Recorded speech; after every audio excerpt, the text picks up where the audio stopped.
दोस्तों, कैसे हैं आप लोग। दोस्तों, हमने इसके पहले वाले वीडियो में बात किया था कि किसी भी देश का जो अंतर्राष्ट्रीय संबंध है उसका संचालन, उसका फॉर्मेशन जो होता है वो नेशनल इंटरेस्ट के बेसिस पे होता है। दो देशों के बीच में उनके नेशनल इंटरेस्ट कैसे हैं उसके अकॉर्डिंग ही रिलेशनशिप शेप लेती है। इस वीडियो में हम इंडिया के नेशनल इंटरेस्ट्स के बारे में जानेंगे और जानेंगे कि हमारी जो फॉरेन पॉलिसी है उसका मेन ऑब्जेक्टिव्स क्या है।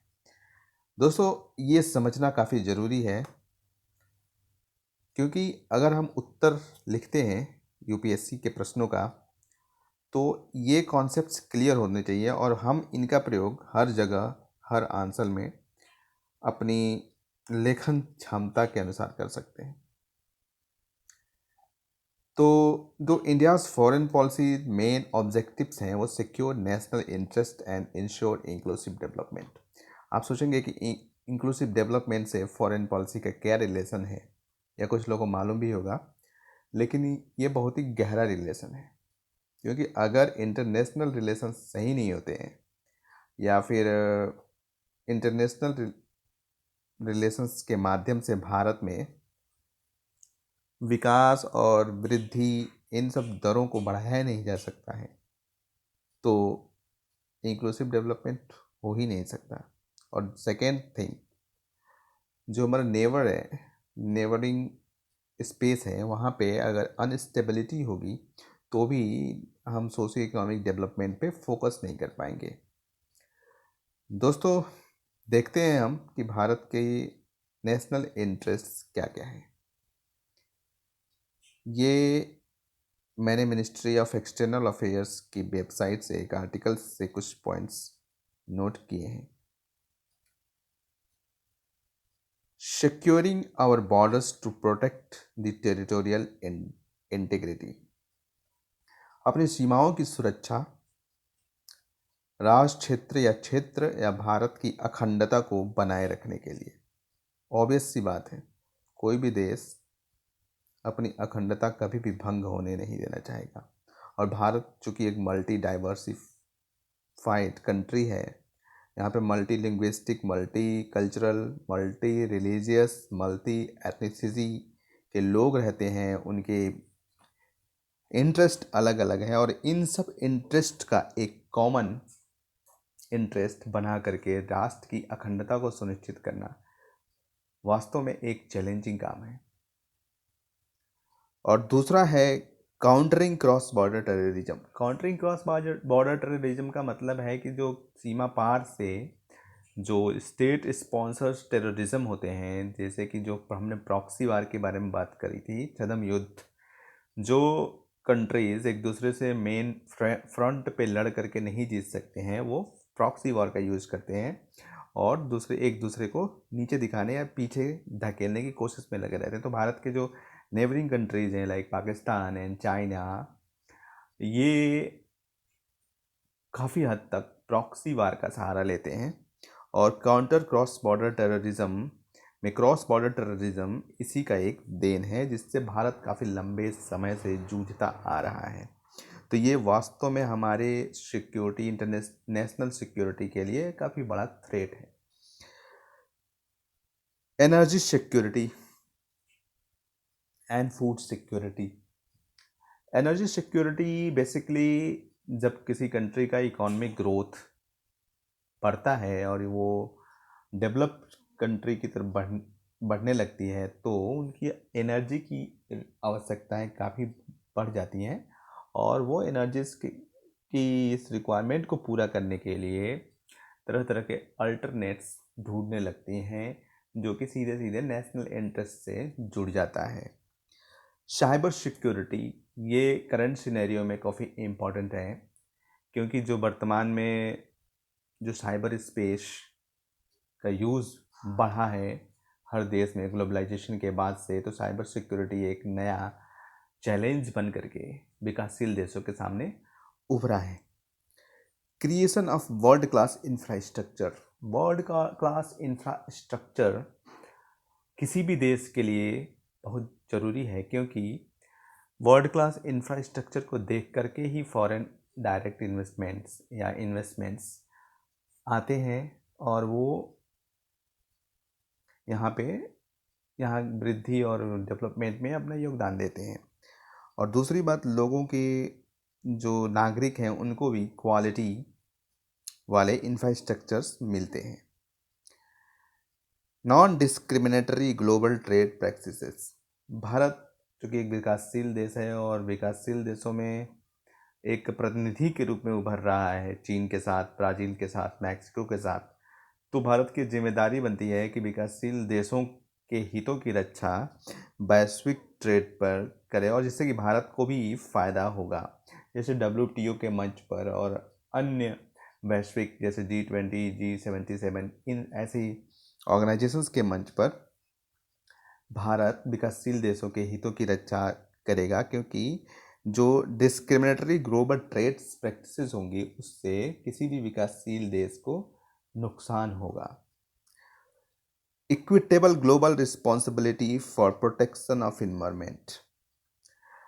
जो इन्वायरमेंट या जलवायु परिवर्तन की समस्या विश्व के सामने एक बहुत ही गंभीर चुनौती के रूप में उभर रही है, उससे निपटने में भारत विकासशील देशों का प्रतिनिधित्व करने की स्थिति में है। और जो इक्विटेबल ग्लोबल रिस्पॉन्सिबिलिटी की बात हो रही है उसका मतलब ये हो रहा है कि जो विकसित देश हैं वो विकासशील देशों पर जो कार्बन एमिशन है उसको कम करने का दबाव या फिर कम करने के लिए कुछ अलग से डिस्क्रिमिनेटरी पॉलिसीज़ ना थोप दें, तो ये भारत के इंटरेस्ट में नहीं होगा। Reforms of institution of global governance to reflect the contemporary realities. ये एक काफ़ी महत्वपूर्ण इंटरेस्ट है इंडिया का कि ग्लोबल गवर्नेंस में जो है परिवर्तन किया जाए। जैसे कि UN में महासभा में सदस्यों की संख्या बढ़ रही है लेकिन सिक्योरिटी काउंसिल में सदस्यों की संख्या अब नहीं बढ़ रही है, तो जो कंटेम्प्रेरी रियलिटीज़ हैं उनसे वो मेल नहीं खा रहे। कंटेम्प्रेरी रियलिटीज़ क्या है? वर्ल्ड अब बाईपोलर से मल्टीपोलर वर्ल्ड के रूप में उभरने लगा है और जो पावर है वो वेस्ट से अब एशिया में शिफ्ट करने लगी है। तो जो कंटेम्प्रेरी रियलिटी है वो काफ़ी हद तक बदल रही है, तो इसलिए ग्लोबल गवर्नेंस में भी परिवर्तन होना चाहिए। डिसआर्मामेंट का मतलब निरस्त्रीकरण है और इसका सीधा सा अर्थ है कि हथियारों की होड़ समाप्त की जाए। हथियार की होड़ की वजह से जो नुकसान हो रहा है उससे बचा जाए। Regional stability, international peace. क्षेत्रीय स्थिरता और अंतर्राष्ट्रीय शांति। तो ये भारत के नेशनल इंटरेस्ट हैं जिनको ध्यान में रख करके भारत की विदेश नीति का संचालन किया जाता है। आगे हम देखते हैं कुछ पॉइंट्स हैं जो मैंने वहाँ से नोट किए हैं जो कि आंसर राइटिंग में यूज़ किए जा सकते हैं। जैसे हमने ऊपर जो इंटरेस्ट की बात की अभी, उसी से संबंधित ये पॉइंट्स हैं। मैं एक बार पढ़ता हूँ फिर मैं इनका एक मतलब आपको बताने का प्रयास करूँगा। In order to sustain its growth trajectory, India needs substantial external input. अपने ग्रोथ परिपथ या रास्ते को मेंटेन करने के लिए इंडिया को ज़रूरत है किसकी? एक्सटर्नल इनपुट्स, यानी बाह्य सहयोग की ज़रूरत है। बाह्य सहयोग का मतलब जो विदेशों से जो इंडिया को फॉरेन डायरेक्ट इन्वेस्टमेंट मिलेगा, जो फाइनेंशियल असिस्टेंस मिलेगा या ट्रांसफ़र ऑफ टेक्नोलॉजी, जो विदेशों से टेक्नोलॉजी मिलेगी, वो है एक्सटर्नल इनपुट्स। तो यहाँ लिखा है कि to succeed our ongoing programs such as Make in India, Skill India, Smart Cities, Infrastructure Development, Digital India, Clean India, etc.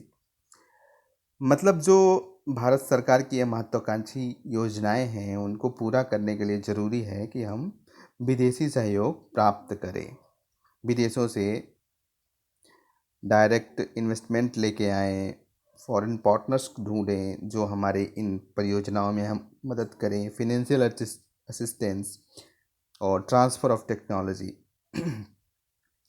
India's foreign policies added focus on this aspect in recent years was resulted, मतलब जब India की foreign policy ने इन जो पहली line में लिखा हुआ है एक्सटर्नल इनपुट्स पे फोकस करना शुरू किया, तो हमारी जो डिप्लोमेसी है वो बदल करके क्या हो गई, डिप्लोमेसी फॉर डेवलपमेंट। ये एक अच्छा लाइन है, इसको हम आंसर में लिख सकते हैं। Diplomacy for development by integrating economic diplomacy with political diplomacy, यानी कि जो आर्थिक कूटनीति है उसको राजनीतिक कूटनीति से मिला करके विकास की कूटनीति का रूप दिया गया और उस पर काम किया जा रहा है। India has 20 million strong diaspora comprised of non-resident Indians and persons of Indian origin spread all over world। 20 million diaspora, can you imagine, India के अब्रॉड में रहते हैं और ये भारत के लिए काफ़ी स्ट्रॉन्ग पोजीशन है। One of the major objective is to engage them and derive maximum benefit from their presence abroad, मतलब उनको भारत के विकास में इंगेज करना है और उनसे कोशिश करवानी है कि मैक्सिमम बेनिफिट इंडिया को मिले या इंडिया में लाया जा सके, while at the same time protecting their interest to the extent possible, उनके हितों की रक्षा करते हुए भी। जैसा कि हम देखते हैं कि इंडियन डायस्पोरा पूरी दुनिया में फैला हुआ है और दुनिया में हर जगह पे भारतीय हैं, because India is the second most populous country, तो ऑब्वियस सी बात है कि लोग बाहर फैले हुए हैं। तो जो डायस्पोरा है, और दूसरी बात जो नेशनलिज्म के दृष्टि से जो डायस्पोरा है उनका भारत से लगाव है, जो भारत की मिट्टी से गया हुआ आदमी है उसको ऑब्वियसली अपनी मिट्टी से लगा होगा, तो वो भारत के लिए एक प्लस पॉइंट बन सकता है और बन रहे हैं। अगर हम इस जो नेशनल इंटरेस्ट हमने देखा है उसको हम एक शॉर्ट फॉर्म में लिखने की कोशिश करें तो वो 4 बिंदुओं में उभर कर के सामने आते हैं, और वो ये है, to protect India from traditional and non traditional threats. जो नेशनल इंटरेस्ट है उसके ऑब्जेक्टिव ये हैं कि भारत को परंपरागत और गैर परंपरागत खतरों से सुरक्षित करना है। अभी हम आगे देखेंगे परंपरागत और गैर परंपरागत खतरे क्या हैं। To create an external environment which is conducive for inclusive development of India so that the benefit of growth can reach the poorest of the poor in the country, मतलब बाहर एक ऐसा वातावरण बनाना है on the international level in the neighbourhood कि जिसका प्रभाव हमारे इंक्लूसिव डेवलपमेंट पर पड़े। To ensure that India's voice is heard on global forums and that India is able to influence world's opinions on issues of global dimensions such as terrorism, climate change, disarmament, reforms of institutions of global governance। और भारत का जो foreign policy का objective है वो उसमें से एक ये भी है कि यह सुनिश्चित किया जाए कि भारत की आवाज़ वैश्विक फोरम्स में सुनी जा रही है और इंडिया को सीरियसली लिया जा रहा है। To engage and protect Indian diaspora, ये भी एक काफ़ी महत्वपूर्ण ऑब्जेक्टिव है कि भारतीय डायस्पोरा को इंगेज किया जाए और प्रोटेक्ट किया जाए। दोस्तों ये जो मैंने कुछ पॉइंट्स बताए आपको, ये हम आंसर्स में लिखेंगे तो हमारे आंसर्स ज़्यादा कॉन्क्रीट लगेंगे। आगे हम इन्हीं पॉइंट्स पर, इन्हीं बिंदुओं पर बात जारी रखेंगे और हम यहाँ पे आपको कुछ दिखाना चाहते हैं और दिखाने के साथ ही मैं इसको समझाना चाहूँगा कि जो हमने अपना इंटरेस्ट पढ़ा था सीमाओं की सुरक्षा और इंटीग्रिटी ऑफ टेरिटोरियल इंटीग्रिटी, उसके बारे में हम देखते हैं। यहाँ पे जो करंटली सिनेरियो है उसके अकॉर्डिंग भारत में जो मेजर थ्रेट्स हैं वो हम यहाँ पे देख रहे हैं रेड कलर से हाईलाइट किए हुए एरियाज़ में, जैसे कि जो भारत के बीच में से ये एक तरीके से रेड कलर जा रहा है, दिखाई दे रहा है, ये एक नक्सल मूवमेंट्स को शो करता है, इंसर्जेंसी को शो करता है, जो देश में अस्थिरता का एक प्रमुख कारण बना हुआ है। यहाँ पे हम उत्तर पश्चिम भारत में देखते हैं डेंजर नंबर 2, जो कि स्टेट स्पॉन्सर्स, पाकिस्तान के द्वारा स्पॉन्सर्स टेररिज्म है, और दूसरी तरफ वहाँ पे सेपरेटिस्ट मूवमेंट्स भी चल रहे हैं, जिससे कि ये एरिया हमेशा से अभी अस्थिर रहा है और एक बहुत बड़ी चुनौती बन करके उभरा है और है भी अभी। दूसरी तरफ उत्तर पूर्व की बात करें तो यहाँ पे खतरा है, अलगाववादी तो नहीं कहेंगे इनको, but we can call them extremist, यानी उग्रवादी। यहाँ पे उग्रवादी मूवमेंट्स एथनिसिटी से प्रेरित होकर के, दोस्तों यहाँ पे जो 3 हमने आपको बताए हैं, हम इसको अगर डिवाइड करना चाहें तो जो मिडल में है इंडिया के, वो एक आइडियोलॉजिकल चैलेंज है। जो वेस्टर्न बॉर्डर पे है वो एक तरीके से एक्सटर्नल एंड रिलीजियस बेसिस पे चैलेंज है, और जो नॉर्थ ईस्ट में है वो एथनिसिटी से उभरा हुआ चैलेंज है। तो ये 3 मुख्य चैलेंजेस हैं और सिक्योरिटी थ्रेट्स हैं इंडिया के लिए। बाकी और भी हैं जिसको हम यहीं पे डिस्कस कर लेते हैं। तो दोस्तों, ये जो अफ़गानिस्तान है एरिया, और ये जो पाकिस्तान है, अफ़गानिस्तान, पाकिस्तान, ईरान, इराक, जो ये एरिया है, यहाँ पे ड्रग्स की काफ़ी बड़ी मात्रा में उत्पादन होता है, और ड्रग्स ट्रैफिकिंग जो है यहाँ से होते हुए, पाकिस्तान से होते हुए इंडिया में होता है। जैसे कि आपने मूवी का नाम सुना होगा उड़ता पंजाब। वो एक्चुअली पंजाब में ड्रग्स का इतनी प्रॉब्लम क्यों है, क्योंकि वो बॉर्डर पे पड़ता है और यहाँ ड्रग ट्रैफिकिंग के लिए रूट, एक इनविजिबल रूट बना हुआ है। पंजाब से होते हुए उत्तर भारत में दिल्ली, यूपी, बिहार, झारखंड से होते हुए वो बांग्लादेश इलीगल ट्रेड होता है जो ड्रग्स का, वो ड्रग ट्रैफिकिंग होती है इधर। और इधर हम देख रहे हैं कि म्यांमार, बांग्लादेश इस मैप में पूरा नहीं आया हुआ है, लेकिन थाईलैंड और लाओस भी ड्रग्स के उत्पादन वाले क्षेत्र हैं। यहाँ पे भी इलीगल ड्रग्स का उत्पादन किया जाता है। और 9/11 के बाद जो टेरर की फंडिंग के बहुत सारे रिसोर्सेस को अमेरिका ने बंद करवा दिया था स्ट्रिक्टली।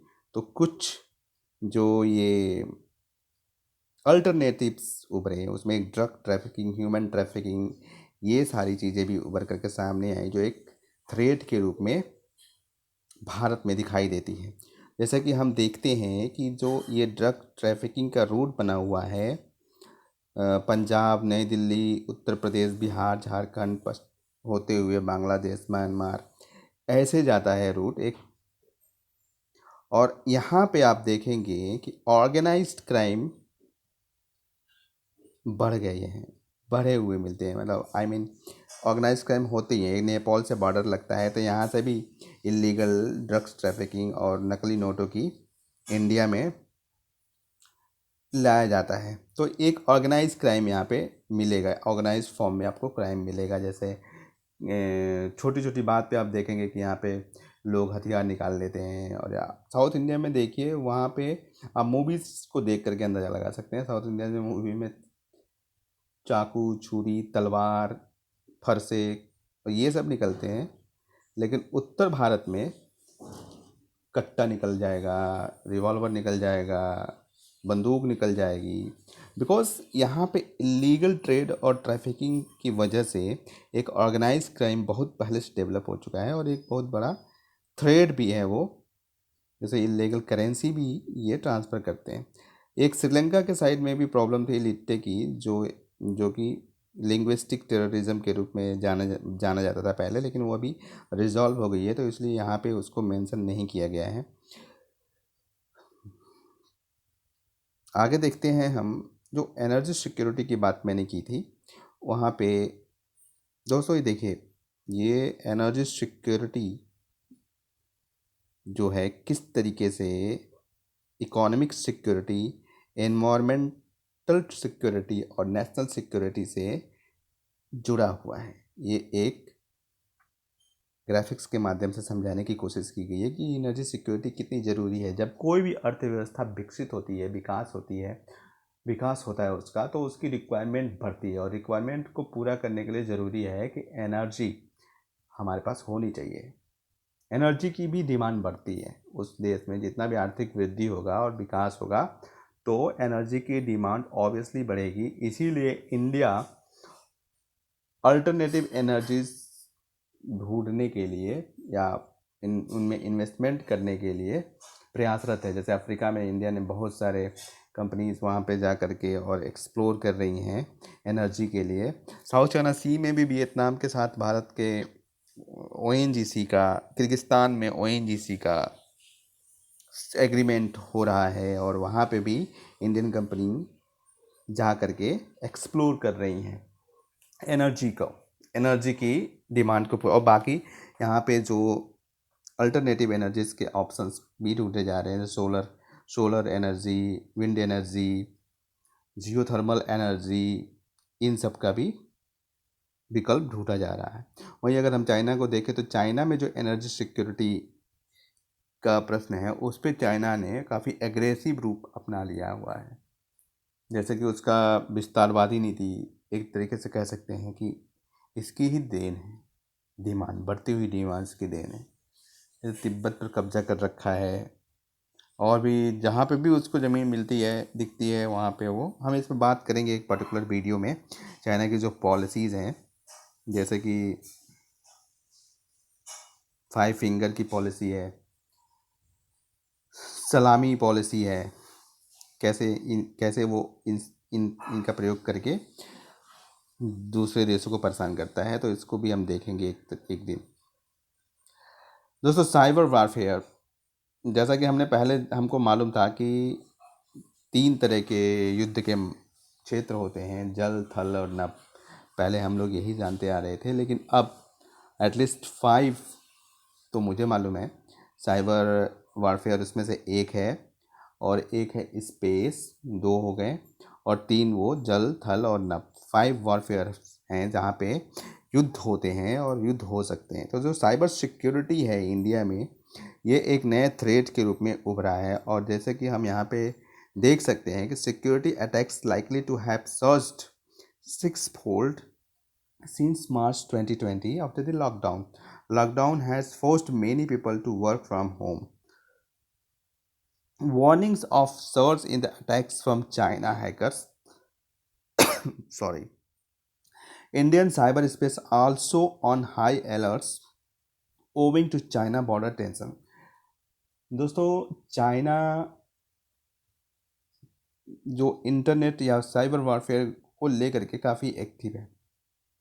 वहाँ पे एक इसके लिए विशेष मंत्रालय बनाया गया है जो साइबर वारफेयर को डील करता है, और वो किसी भी देश की सिक्योरिटी और